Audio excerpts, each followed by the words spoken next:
about an enormously important issue.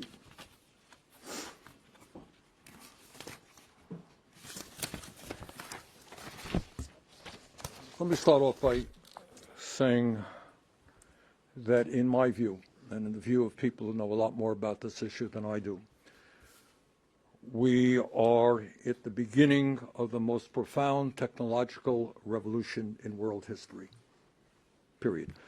The most profound technological revolution in world history, a revolution that will bring unimaginable changes to our society in a relatively short period of time.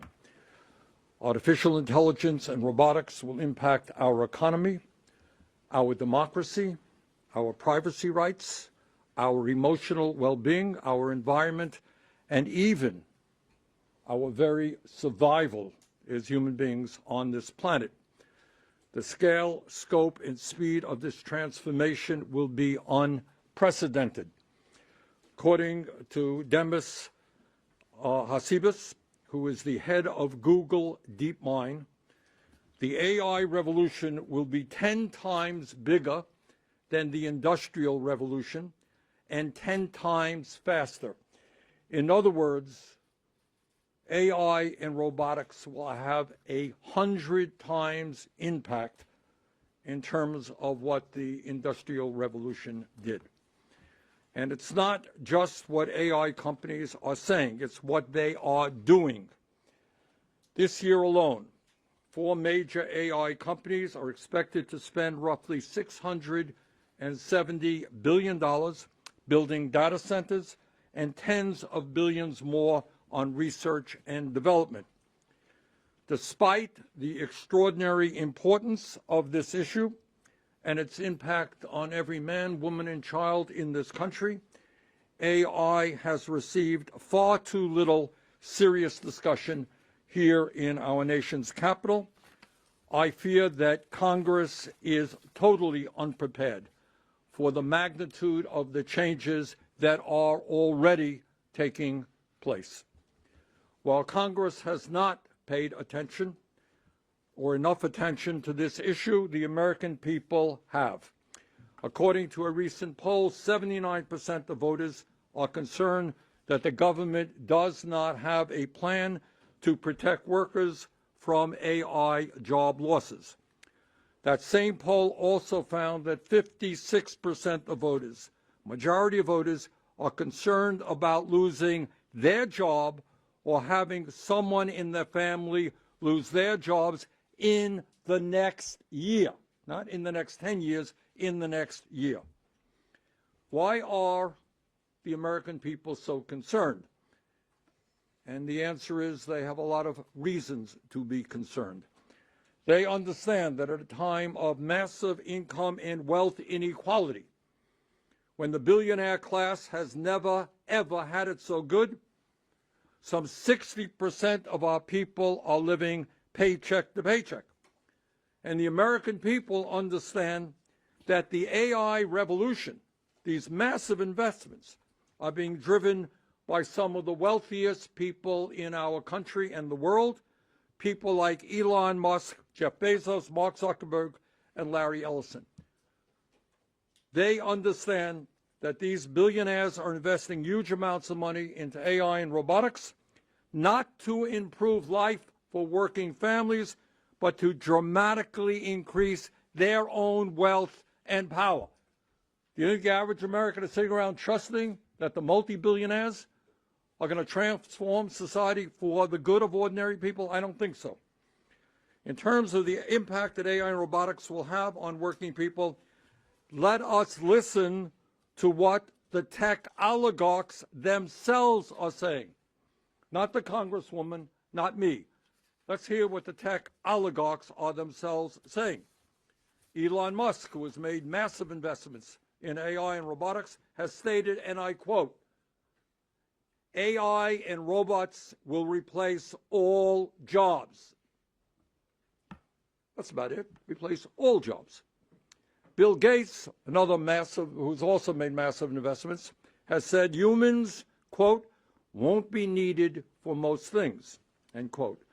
and Mustafa Suleyman of Microsoft AI predicts that most white-collar work could be automated within the next decade. What we are talking about, therefore, is the possibility that AI and automation could displace tens of millions of workers in the United States from their current employment. We are already seeing early signs of this transformation, with declining employment in AI, exposed occupations, and growing difficulty for young people entering the workforce. Perform most economically valuable work better than humans, and that is the goal. That machines will be able to do the job you are doing better than you are doing. If that happens, pretty simple question: what happens to the workers? How do people earn a living? How do they support their families? And how do programs like Social Security and Medicare survive without a stable tax base? People are not working, they're not paying taxes. And let me ask a very simple question that is on the minds of millions of Americans. How will workers who lose their jobs find new employment if there are no jobs available? What happens to the over 6 million truck drivers, cab drivers, rideshare drivers, and bus drivers if virtually all transportation is conducted through driverless vehicles, which under present terms seems likely to happen? What happens to the young college graduates who today going out looking for an entry-level job, but that job is not there? And let me say this, maybe from personal experience. I have seen this before, and the American working class has seen this process play out before. In the 1990s, the working class of this country was told by the corporate world, by the elites, by the corporate media, don't worry about unfettered free trade. My God, NAFTA, PNTR with China, it is going to create millions and millions of good-paying jobs. Man, Democrats, Republicans, corporate executives, everybody came together. Free trade, going to be the best thing that ever happened to American workers. Well, not quite. What happened, in fact, is that thousands and thousands of factories in this country were shut down. And what happened is that millions of workers lost their jobs. So we have seen this play out in the past. But when we talk about AI and robotics, we're not just talking about the economy. AI is already reshaping how we as human beings relate to each other. According to a recent poll by Common Sense Media, 72% of American teenagers say they have used AI for companionship, and more than half do so regularly. What does it mean for young people to form friendships with AI and become more and more lonely and isolated from other human beings? Everybody understands we have a major mental health crisis for our young people right now. I fear that AI could make it even worse. And then when we talk about what's going on, we also have to talk about privacy. Larry Ellison, second richest person on earth, who's gobbling up a lot of the media in this country, who is a major investor in AI, predicts an AI-powered surveillance state is coming where, this is Larry Ellison, major investor, this is what he says, where citizens will be on their best behavior because we're constantly recording and reporting everything that is going on, end quote. That's your phone calls, your texts, your emails, the websites that you visit. It will be recorded if we continue the current trends. Further, AI is undermining American democracy. The rise of deep fakes, where you have very convincing fake images. It happened to me. I don't know if it happened to you. All right. where they had me selling some rebates or something like that. Looked very good, almost convinced me, but it wasn't me. We're seeing fake videos, fake audios. What happens when a day before the election, somebody who looks like the candidate gets up and says something outrageous and people believe it? If people cannot trust what they see and hear, informed decision-making becomes nearly impossible. It will become harder and harder to distinguish between truth and untruth. There's also, in what we're seeing now, a significant environmental cost. AI requires enormous computing power, driving the expansion of energy and water-intensive data centers, increasing electricity demand, and potentially deepening reliance on fossil fuels in the midst of a climate crisis. Finally, and let me say this, and I know some people out there may still think this is science fiction, but it ain't. I have talked to some of the leading scientists and most knowledgeable people in the world about the potential existential threats that AI brings to the human race, including Geoffrey Hinton. Some of you may know that Dr. Hinton, who was a Nobel Prize winner in physics, he's considered to be the godfather of AI. He's worked on this thing for decades. They have cautioned us that AI could soon surpass human intelligence and operate independently beyond our control. And if that happens, what they acknowledge is it poses a profound threat to the very survival of the human race. So, what is happening in Washington right now in response to all of these enormous concerns? Well, we learned just today that Donald Trump has appointed a commission which is made up of the very people who are going to financially benefit from AI and robotics, including some of the wealthiest people in the world, like Mr. Ellison, Mr. Zuckerberg, and the NVIDIA CEO, Jensen Huang. And needless to say, there is no reputation on that commission of workers or environmentalists or consumers. And that is why, in my view, we need a very different approach. Across the country, communities are already pushing back against the unchecked expansion of data centers. More than 100 localities have enacted moratoriums or restrictions, and states are beginning to take action as well. Importantly, and this is a very important point, leaders within the AI industry have called for a pause. The guys who know the most about the threats of the development of AI and robotics, they have called for a pause. In 2023, just about 3 years ago, over 1,000 experts, including Elon Musk, called for AI labs to, quote, immediately pause for at least 6 months, end quote. And if such pause were not enacted, and clearly a pause was not enacted, they called on governments, quote, to step in and institute a moratorium. They understood what is at stake. Congresswoman Alexandria Ocasio-Cortez and I understand what is at stake. That is why today we are announcing legislation to impose a moratorium on the construction of new AI data centers until strong national safeguards are in place to ensure that AI is safe and effective. That means the government reviews and approves AI products before they are released. Further, that the economic gains of AI and robotics will benefit ordinary Americans and not just the billionaire owners of the industry. Further, that AI data centers do not increase electricity or utility prices, harm communities, or destroy the environment. Importantly, this legislation would also impose a ban on the export of AI chips to any country without such protections, including China.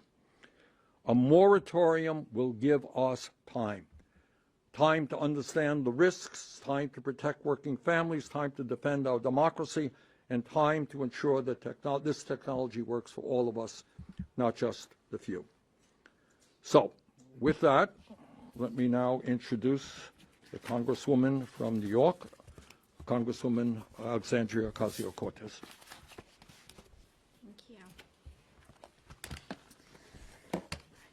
Thank you, Senator. First and foremost, I want to take a moment to express my gratitude to Senator Sanders for bringing us together today to introduce this critical legislation. Within just a matter of short years, AI has become often forcibly integrated into many aspects of American existence, into our doctors' offices, our government, and oftentimes to the detriment of working people. Last year alone, AI was responsible for over 54,000 layoffs nationwide.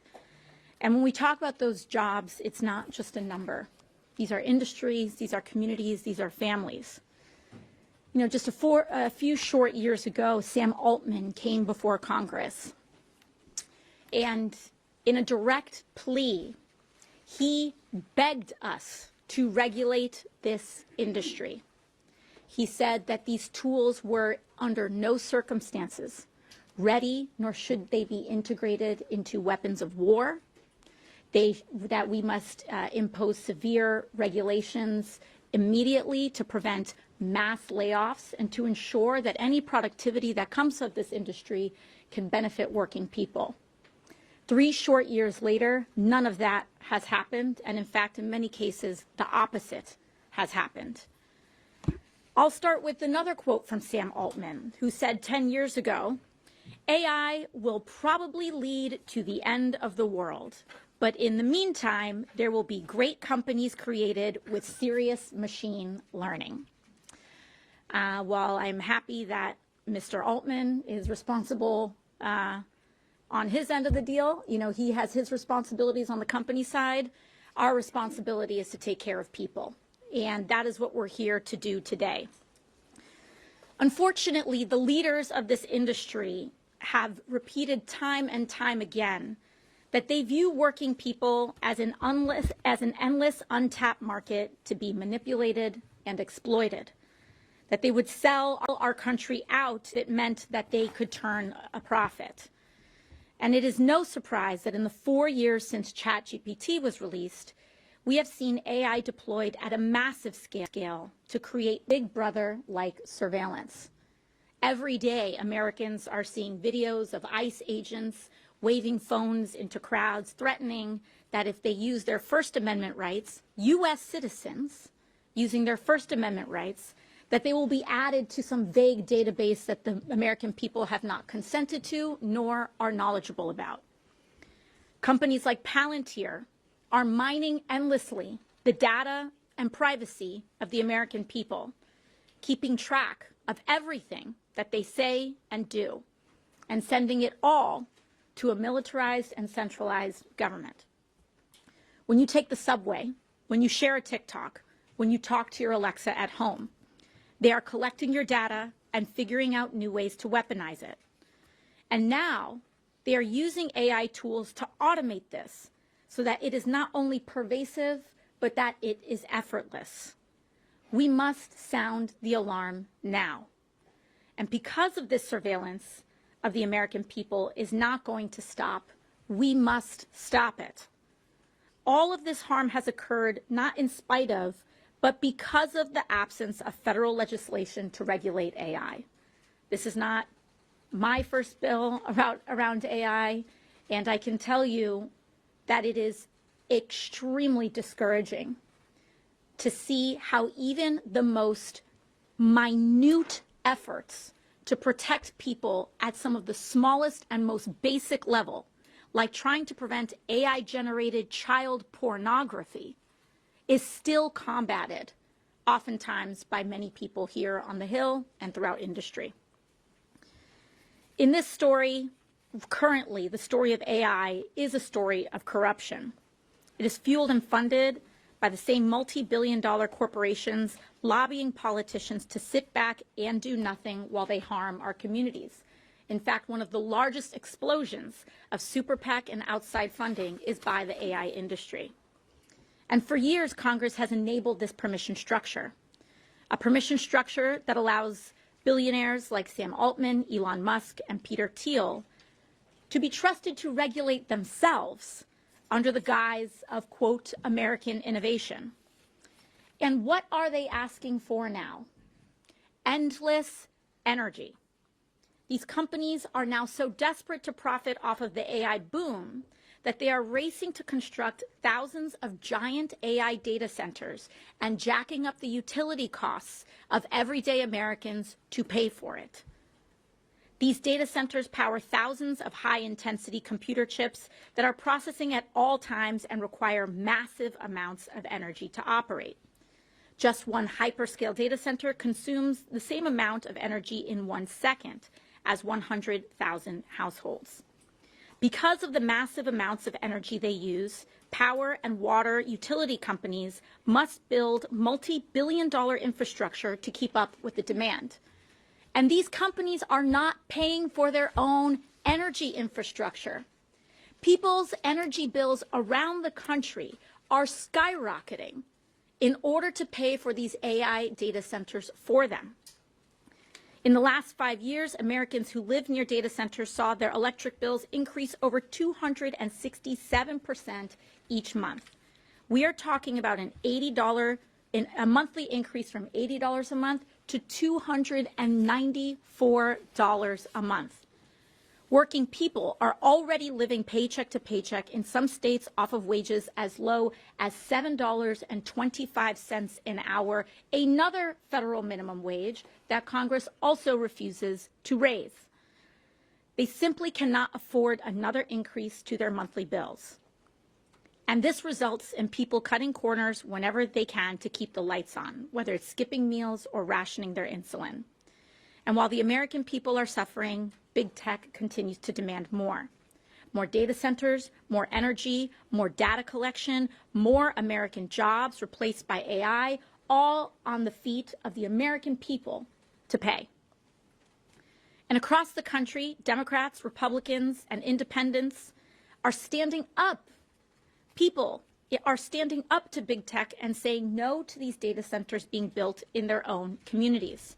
More than 100 local communities across 12 states have already enacted local moratoriums on data centers, and Congress itself has a moral obligation to stand with them and stop big tech from ruining their communities. Our legislation in the House and the Senate would hit the brakes on construction of new data centers until we address several of the key areas of harm AI poses. Our bills learn from our lack of regulation following the similar rise regarding the internet and demands a new approach to AI, one that protects the American people from big tech's egregious overreach, one bound by our shared commitment over those who wish to patent it, one that centers prosperity for the many over exorbitant profits for the very few. Thank you. Okay, fire away. By the way, we're just going to take questions on AI. Yes, who are you? Brian Mesford, Business Insider. One of the most common critiques that comes up when this idea of moratorium is raised is that we're in an AI race with China, and that slowing down the progress of AI development in any way would give China an advantage, whether that's economic, national security. I'm curious, when that critique is raised to you, what do you say to that? Is that something you're concerned about? Well, I think the good news here, and it's not widely known, is there are a number of Chinese scientists who share the same concern that American scientists are worried about. And that is, if we don't get a handle on AI, there are going to be enormous existential consequences. So I think in a sane world, what happens is the leadership of the United States sits down with the leadership in China and leadership around the world to work together so that we don't go over the edge and create a technology which could perhaps destroy humanity. But I would say there are Chinese scientists fairly high up in the government who share those concerns. We've got to immediately, with a sense of urgency, bring those people together. Anything you wanted to add to that? I mean, I think the concern there is easily remedied by passing protections for people. We need to sort out energy sources. Once these companies can be on the up and up, providing their own energy, building out and investing in the infrastructure, refusing to free ride off of the American people, then we can continue to develop and explore this technology. I don't think that this is about a denialism of science or American competitiveness, but it is about an integration of protection of the American people instead of allowing this to happen at their expense. And furthermore, this legislation will prohibit the export of chips to China and other countries. Yes, sir. Yeah, the Congresswoman, I think, You are. Chase Williams with Fox Business. You mentioned 267% electric bills up each month. The administration has taken some steps to remedy these concerns. I wonder what you make of their actions. And my second question for both of you is, do either of you guys use artificial intelligence in your everyday lives? So, you know, in terms of the impact that it's having, I think we just need to ask everyday people on if they're feeling the effects of that. I think as much as, you know, as much as as I personally have differences with this administration, I would want them to be successful in reducing the energy bills of American people, but people aren't feeling it. It's not working. In New York City alone, there are some families that are getting electric bills that are $600 a month, as high as some people were paying in rent not too long ago, before our housing costs skyrocketed as well. So, you know, I don't think those efforts are working on behalf of the administration. As far as AI, I do not regularly integrate it into my daily life, but I know many people do. I think our job tends to be a little bit more. For me, a lot of my job is quite writing based, and I like to do my own. Thank you. Very old-fashioned. I'm old-fashioned now. To answer the question, we have looked at AI. We did a chat with Claude recently, but I don't use it on a regular basis. Other questions? Anyone else? Yes. Igor with Huffington Post. Senator, do you think the Democratic Party is taking the threat of AI seriously enough? And can you talk a little bit about AI's influence in elections? They put out a lot of money in the last primary. No, I don't think the Democratic Party leadership is taking this issue anywhere near as seriously as it should. We need to develop a sense of urgency here. The economic impacts are going to be enormous. The impacts on our children will be enormous. And again, there is literally an existential threat to the existence of the human race. Now you tell me, do you think that leadership here on either side of the aisle is saying, whoa, we better get moving on this thing? The answer is no. And the second point, the question you're raising that the Congresswoman mentioned, let us be clear.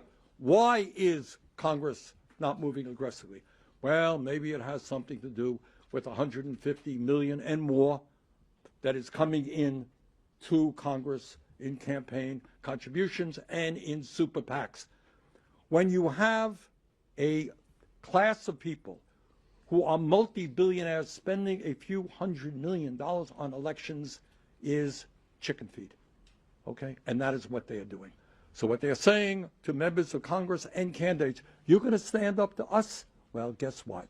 There's going to be a $20 million ad campaign coming tomorrow starting against you. That's the reality.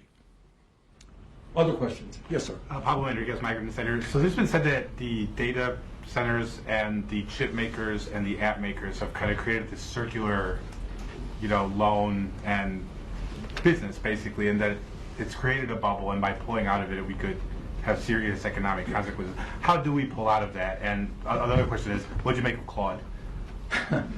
Your first question, it's an important question. It's a little bit different than what we're talking about today. You're talking about the possibility of a bubble bursting and having enormous economic impact. I think that's true.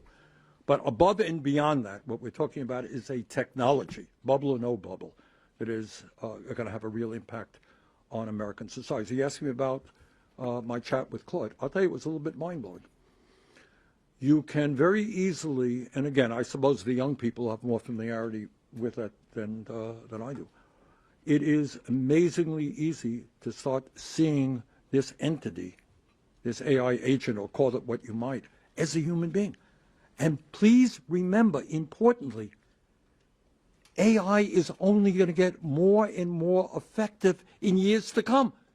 It's only a relatively few years old. And yet you sit down and you can absolutely, hey, have a nice day. How are you? I'm pretty good. How are you doing? Okay? You can get into that. And I want you to think about what it will mean to a 13-year-old girl who is struggling and having AI as her best friend, or a 15-year-old boy, or whatever it may be. These are real serious dangers. But to answer your question, it is mind-blowing how quickly you can somehow see this as a human agent. Okay, yes. There's some other ideas that are being floated on the Hill, be it to make it so, as you kind of alluded to, make it so that these companies are paying for their own or producing their own energy. Why not go that route? Why do the moratorium approach? Because that's one part of the problem. As the Congresswoman mentioned, you're seeing people now whose electric bills are soaring beyond control. That is an issue that we've got to deal with. But there are other profound issues. So if somehow or another that was put under control and electric bills did not soar, and yet we lost tens of millions of jobs, would we be happy with that? If our kids became addicted to AI agents, would we be happy with that?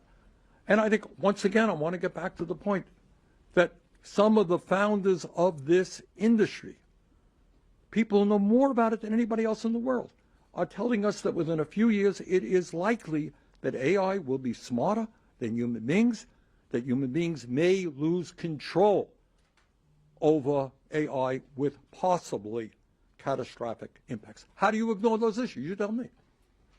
And you asked me a question about what are the Democrats doing? Well, we need a sense of urgency right now to address these issues. Clearly, that is not the case. All right, with that, thank you all very much.